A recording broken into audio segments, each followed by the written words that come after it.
Isang mapagpalang araw sa ating lahat.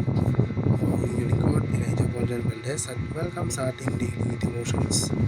Ang ating verse for the day nasa Efeso chapter 4, verse 1 to 6. Sinasabi dito na bilang isang bilanggo dahil sa paglilingkod sa Panginoon, hinihiling kong mamuhay kayo ng karapat-dapat bilang mga tinatawag ng Diyos. Maging mahinahon kayo, magpakumbaba, maunawain at magpaumanhin sa mga pagkukulang ng bawat isa bilang pagpapakita ng pag-ibig ninyo. Pagsikapan ninyong manatili ang pagkakaisa ninyo mula sa banal na espiritu sa pamamagitan ng mapayapa ninyong pagsasamahan.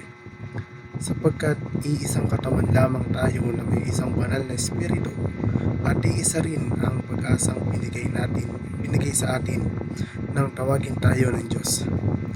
Iisa ang Panginoon natin, iisang pananampalataya at iisang bautismo. Iisa ang Diyos natin at siya ang Ama nating lahat. Naghahari siya, kumikilos at nananahan sa ating lahat. Ang pagkakaisa sa gitna ng pagkakaiba sa Kristyanismo na kadalasang ipinahayag bilang kagandahan ng pagkakaiba-iba ay nag-highlight sa lakas at yaman na nagmumula sa pagtanggap sa mga pagkakaiba bilang habang nananatiling nagkakaisa sa pananampalataya. Ang simbahan ay may pangunahing tungkulin na pangalagaan at ihatid ang mga pangunahing aral ng pananampalataya sa mga susunod na henerasyon. Kabilang dito ang pagtiyak ng tapat na pag-unawa at pagsasabuhay ng may pangunahing doktrina, banal na kasulatan at mga sakramento.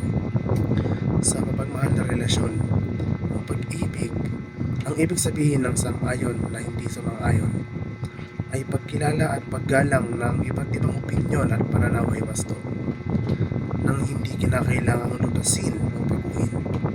Ito ay isang paraan upang i-navigate ang mga hindi pagkakasundo nang hindi nasisira ang relasyon, habang pinahalagahan at ginagalang pa rin ang mga pananaw ng isa't isa.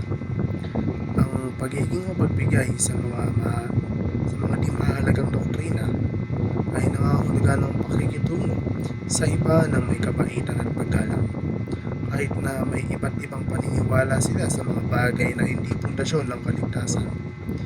Ang pagtitiwala sa mahalagang doktrina ng pananampalataya ay nagsasangkot ng aktibong pagtanggap at paniniwala sa mga pangunahing teolohikong katotohanan, paghubog ng mga paniniwala at gawain ng isang tao ng naaayon. Muli, ako ang inyong lingkod, Elijah Bolden Valdez. Dito na nagtatapos ang aking daily devotions.